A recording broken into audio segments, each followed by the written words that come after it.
এগুলো শুধু ফাইট নয়, এগুলো হচ্ছে রক্ত জড়ানো, টাকা উড়ানো এবং মৃত্যুর খেলাঘর। এখানকার কোনো নিয়ম নেই, রেফারি নেই, এখানে চলে শুধুমাত্র একটি নিয়ম, বেঁচে থাকো না হয় মরো। এখানে একজন বাঁচবে, আরেকজন হয়তো চিরতরে থেমে যাবে। তবুও সব প্রতিযোগীর এবং দর্শকের কাছে এটি ছিল চরম একটা গোপনীয়তার বিষয়, কারণ সেখানে ছিল কোটি কোটি টাকার বাজি।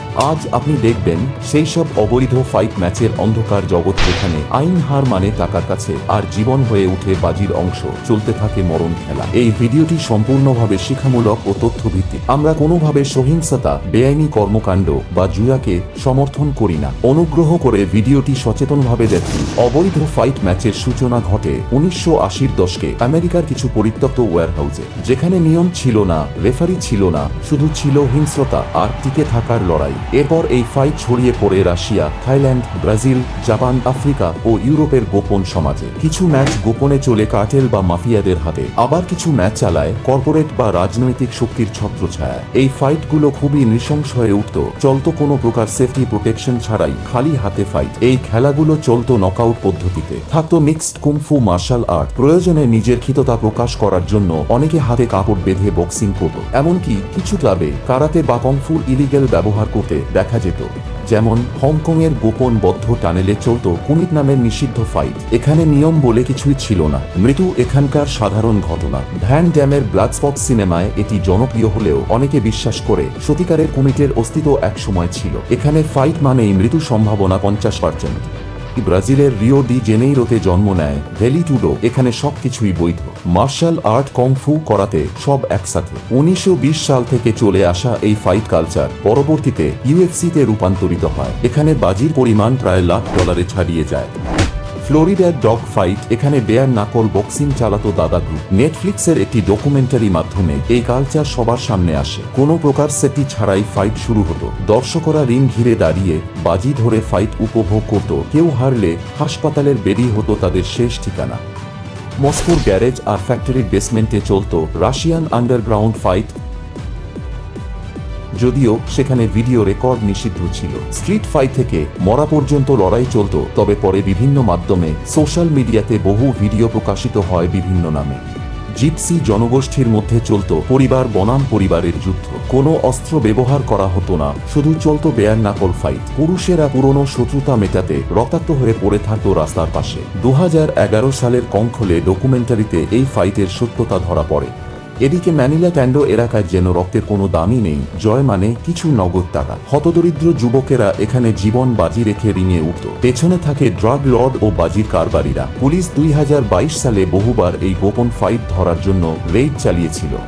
আমরা জানি ব্যাংকের নিচতলা বিশেষ একটা জায়গা, কিন্তু থাই বক্সিং চলত ব্যাংককের নিচতলার গোপন রুমে, যা কেবলমাত্র একটি খেলা নয়, বরং এটি নিজেদের অস্তিত্ব রক্ষা করার একটি গোপন বিধি। এই গোপন রুমে আয়োজিত হয় অবৈধ ম্যাচ, যেখানে প্রতিযোগীরা নিজেদের জীবন বাজি রেখে কিছু টাকা জিতে নিতে পারত। আঘাতের শব্দ এবং দর্শকদের উল্লাসে ভয়ঙ্কর এক প্রেক্ষাপট তৈরি হতো। বাইরের পর্যটকদের জন্য থাকতো স্পেশাল শো। এখানে হেরে গেলে কোনো চিকিৎসা নেই, শুধু লাশ সরিয়ে ফেলা হতো। ভারতের উত্তরপ্রদেশে হরিয়ানার গ্রামে চলে বাজি ভিত্তিক কুস্তি ম্যাচ। দিনের আলোয় বৈধ মনে হলেও রাতে আসে বেআইনি মোড়। এই গ্রামীণ কুস্তিতে একাধিক চ্যালেঞ্জের মধ্যে বাজি ধরা হয়। প্রতিটি ম্যাচের শুরুতে দরিদ্র থেকে ধনী সবাই যেন নিজেদের সাধ্যমতো বাজি ধরে। সরকারি মাঠেই চলে রক্তাক্ত ফাইট, এখানে যেন জীবনের দাম এক বোতল মদের থেকেও কম। ইয়াকুজা গ্যাংদের আয়োজনে চলে গোপন মার্শাল আর্ট ফাইট। এসব টুর্নামেন্টে অংশ নেওয়া মানে চুক্তিবদ্ধ হওয়া, হেরে গেলে জীবনই হলো শাস্তি, কারণ প্রতিদ্বন্দ্বীরা সবাই নিষ্ঠুর যোদ্ধা। ইয়াকুজার এই আন্ডারগ্রাউন্ড টুর্নামেন্ট থেকে বের হওয়ার একটাই পথ, জিততে হবে। জাপানের আইন শৃঙ্খলা রক্ষাকারী বাহিনী মাঝে মাঝে অভিযান চালালেও এই ক্লাবের শিকড় এত গভীরে যে পুরোপুরি বন্ধ করা সম্ভব হয়নি।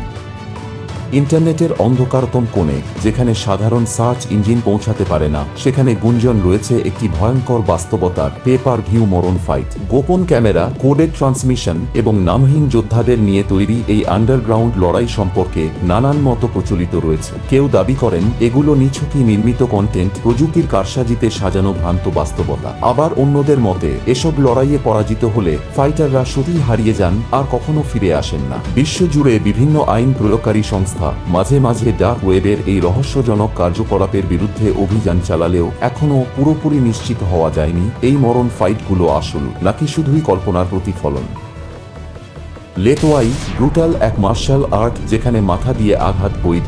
যদিও আজ বৈধভাবে চলে, নিয়ম শৃঙ্খলা এখানে খুব বেশি নেই। কোনো গ্লাভস নেই রিংয়ের সীমাবদ্ধতা, শুধু নৃশংস প্রতিযোগিতা যেখানে জয়ের মানে টিকে থাকে। আজ লেটোয়াইকে নিয়ন্ত্রিত কাঠামোর ভেতরে আনা হয়েছে, তবে এর মূল চরিত্র রয়ে গেছে। দর্শকদের চিৎকার ফাইটারদের উন্মত্ত করে তোলে, আর টুর্নামেন্টে বাজি ধরাই হলো প্রতিযোগীদের একমাত্র আয়ের উৎস।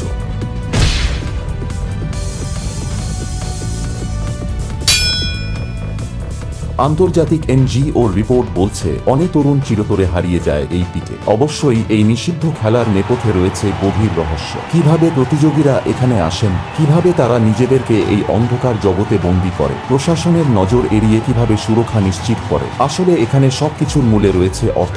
গরিব ভিটিনকে অর্থের লোভ দেখিয়ে নামানো হয় ম্যাচে, এবং ব্যবসায়ীরা মাফিয়ারা জুয়ার মাধ্যমে চালায় ম্যাচগুলি। লেনদেন হয় কোটি কোটি ডলারে। কিন্তু সত্যি বলতে এখানে লুকিয়ে রয়েছে একটি অপরাধের জগৎ, যা নৈতিকতা, সংবেদনশীলতা ও মানবিক মূল্যবোধের ধূসর রেখাকে বিস্তার করে। অন্ধকারের এই খেলায় যারা নামে তারা হয় শিকার, নয়তো শিকারী। এই ম্যাচগুলো সমাজের নিচতলার প্রতিচ্ছবি, অবহেলিত, বিদ্রোহী, ক্ষুব্ধ মানুষের আত্মপ্রকাশ।